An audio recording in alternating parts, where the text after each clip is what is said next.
আজি মই এটা মাছৰ ৰেচিপি লৈ আহিছোঁ। আপোনালোকে নিশ্চয় ভাল পাব।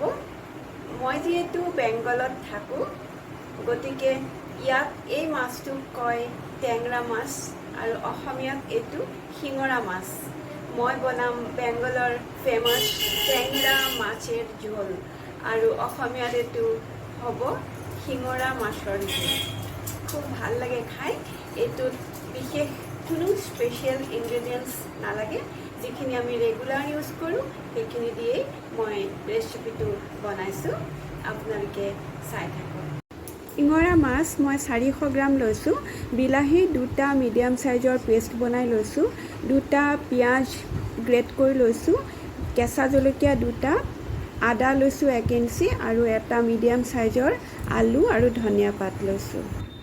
ফ্ৰাই পেন এখন গৰম কৰি তাতে মই অলপ মিঠাতেল দি দিছোঁ। এতিয়া এই তেলখিনি গৰম হোৱাৰ পাছত তাতে মই কাটি লোৱা আলুখিনি ফ্ৰাই কৰি ল'ম। এইখিনি সম্পূৰ্ণ সিজালৈকে ফ্ৰাই কৰিব লাগিব। অকণমান নিমখ আৰু হালধি মই দি দিছোঁ। এতিয়া সোনকালে সিজিবৰ বাবে ঢাকি দিছোঁ। এয়া চাওক, এইখিনি হৈ গৈছে। এতিয়া এটা বাউলত মই আলুখিনি উঠাই ল'লোঁ। ফ্ৰাই পেনখনত যিমানখিনি তেল আছে তাৰ লগতে মই আৰু অলপমান মিঠাতেল এড কৰি দিলোঁ।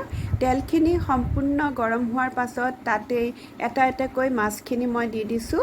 মই মাছখিনি 2টা পাৰ্ট কৰি ভাজিম। উল্টা পুল্টা কৰি মাছখিনি অলপ লৰাই ল'ব লাগিব। তাৰ পাছত সোনকালে সিজিবৰ বাবে মই ঢাকনা দি অলপ সময় 3-4 মিনিটমান ঢাকনা দি দিলোঁ। তাৰ পাছত এয়া দেখা পালোঁ মাছখিনি ফ্ৰাই হৈ গৈছে। এতিয়া এটা বাচনত মই ফ্ৰাই কৰা মাছখিনি উঠাই ল'লোঁ। এতিয়া একেটা প্ৰচেছতে বাকী মাছখিনিও ফ্ৰাই কৰি ল'ম। অসমতকৈ বেংগলত মাছ বিভিন্ন ধৰণৰ পোৱা যায় আৰু আমাৰ ঘৰত খুব মাছ ভাল পায় মোৰ হাজবেণ্ডে, গতিকে মাছটো প্ৰায় থাকে। আৰু এয়া মই 3টা মাছ মই ফ্ৰাই খাবৰ কাৰণে আৰু অকণমান সময় ফ্ৰাই কৰিম। বাকী মাছকেইটা মই এটা বাচনত উঠাই ল'লোঁ।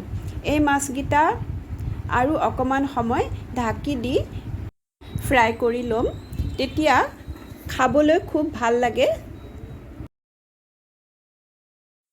ফ্ৰাই পেনৰ ঢাকনাখন খোলাৰ পাছত এয়া চাওক, মাছকেইটা সম্পূৰ্ণ ফ্ৰাই হৈ গৈছে। এতিয়া এইখিনি মই এটা বাচনত তুলি ল'লোঁ। তাতে মই এতিয়া আৰু অকণমান মিঠাতেল দি দিছোঁ আৰু মই অকণমান কালজিৰা দিলোঁ আৰু লগতে দি দিলোঁ পিঁয়াজ আৰু আদা। এইখিনি অকণমান সময় ফ্ৰাই কৰি লৈছোঁ আৰু তাৰ পাছতে মই বিলাহীৰ পেষ্টটো দি দিলোঁ আৰু হালধি আৰু নিমখ দি দিছোঁ। 2টা কেঁচা জলকীয়া মই কাটি দিছোঁ। আপোনালোকে জ্বলা যিভাৱে খায় তেনেকৈ দিব। কেইছেকেণ্ডমান লৰাই দিব। তাৰ পাছতে মই দিছোঁ আধা চামুচ জিৰা গুড়ি আৰু অকণমান 4ভাগৰ 1ভাগ জলকীয়াৰ গুড়ি। মছলাখিনি ভালদৰে ফ্ৰাই হ'বৰ বাবে মই ঢাকনাখন দি দিছিলোঁ। এতিয়া ঢাকনাখন খুলি তাতে মই কাশ্মীৰী মিৰ্চ দি দিছোঁ। অকণমান সময় লৰাই মই তাতে আধা কাপতকৈও কম অকণমান পানী দি এইখিনি লৰাই দিছোঁ। এতিয়া আকৌ মই ঢাকনাখন দি দিলোঁ যাতে মছলাখিনি ভালদৰে ফ্ৰাই হয়। ঢাকনাখন এয়া খুলি দিলোঁ। এয়া চাওক, মছলাখিনি সুন্দৰ কালাৰ আহি গৈছে আৰু ইয়াতে এতিয়া মই ফ্ৰাই কৰি ৰখা আলুখিনি দি দিলোঁ আৰু লগতে মই 1 কাপ পানী দি দিছোঁ। 1 কাপ পানী দিয়াৰ পাছত তাতে মই ভাজি ৰখা মাছখিনি দি দিছোঁ। অসমতকৈ বেংগলত বিভিন্ন ধৰণৰ মাছ পোৱা যায় আৰু আমাৰ ঘৰত প্ৰায়ে মাছ আনে, কাৰণ হাজবেণ্ডে মাছ নহ'লে ভাত খাবলৈ অসুবিধা পায়। এতিয়া মই জোলখিনিত সকলোখিনি মাছ দি দিলোঁ আৰু 5 মিনিটৰ বাবে মই ঢাকনাখন দি উতলিবলৈ দিছোঁ। 5 মিনিট পিছত ঢাকনাখন আঁতৰাই দিলোঁ। এয়া চাওক, আমাৰ টেষ্টি শিঙৰা মাছৰ জোল ৰেডি হৈ গ'ল। এতিয়া মই গেছটো অফ কৰি দিলোঁ আৰু এয়া চাওক কি সুন্দৰ হৈছে। মই অকণমান ধনিয়া পাত দি দিছিলোঁ ইয়াতে। ৰেচিপিটো আপোনালোকে নিশ্চয় ভাল পালে। এইটো খাবলৈ খুব ভাল লাগে আৰু ঝোলো ভাল লাগে, ফ্ৰাইও ভাল লাগে।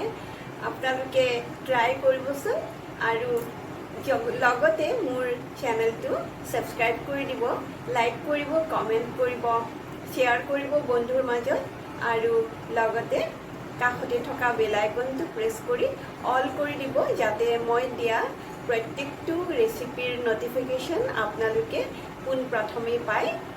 ধন্যবাদ।